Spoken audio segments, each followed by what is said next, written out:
the way I would think about it is let's not confuse the method with the goal, right? Okay. And financial planning is just a method. And the reason I love this question is because I came at this from the reverse way. Like I was at the big brokerage firm that will go unnamed with a bull as its symbol and is owned by a bank. Everybody came there for investment planning, right? Like investments. They wouldn't even use the word planning, it was investments. And so if I was going to do any financial planning, like why would I even do it? Because I got this investment thing. This is a pretty good gig. It's really fun. It's what all the cool kids do anyway. There's a TV show, there's a TV channel named after it. You know what I mean? Like the Financial Pornography Network. So I was like, well, why do the planning? Well, planning to me was a solution to a problem that kept coming up. And so I think this is where I started in my head was like, well, yeah, of course I'd take that client. But the dilemma is, how am I going to know how to invest the money? And then maybe even more problematic for me was, let's assume I can figure out how to invest the money. Because back in the day, we would just have them answer 17 questions called the risk tolerance questionnaire, and out would pop a portfolio and we just invest it. We didn't even have to worry about these fuzzy things called goals and plans. But what happened, I found over and over and over, was if there wasn't some link to a deeper purpose, then what I was essentially selling, if you will, or at least let's not use such a negative term in our industry, like what I was offering as my value was portfolio construction and security selection. Let's just use security selection broadly speaking, like product selection. So I'm going to build you a portfolio better than anyone else has built, and I'm going to pick the best products to populate it. In my case, even if those are passive, like that's a different debate. The problem is if you offer that as your solution, like what's the metric by which you would show them that you did a good job? And the only metric you have left, if you don't have progress towards goals, because you haven't really defined that, because you haven't done any planning, all you've got left is performance. And we know that if we win a client based on performance, we're going to lose the client based on performance at some point in the future. Like it's just almost inevitable. And so to me, that's how I got there. I was like, well, okay. I thought originally I was like, oh, this is actually really quaint looking back. Like, oh, there's this behavior gap problem. It was all about investments. Heard about that. Yeah. Yeah. It was all about investments. There's this gap between investment performance and investor results. And oh, turns out nobody knows. That's what I thought the solution was. It's just ignorance. All we have to do is tell people. That's cute. So then I was like, oh, if we get goals, maybe we can link behavior to goals.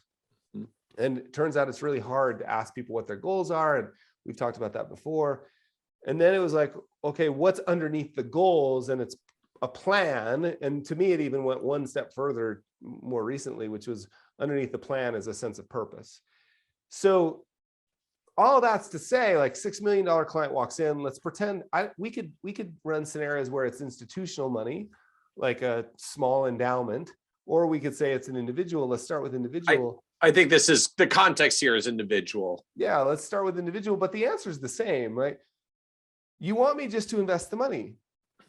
Totally get it. And we're actually really good. I don't think there's any problem. Like I still feel like I can go toe to toe with anybody on portfolio design. Like just sort of academic, evidence-based way to design portfolios. And then largely, if you give me 10 years, I'll go toe to toe with anybody on performance. So there's nothing wrong with that. Like there's nothing wrong with feeling super good about, in fact, I would suggest we should. So then the question to the client is like, but I don't know, like the only right answer, like why is the money invested the way it is? The only right answer is because it gives me the highest likelihood of meeting these things we identified called goals when we went through this process of planning.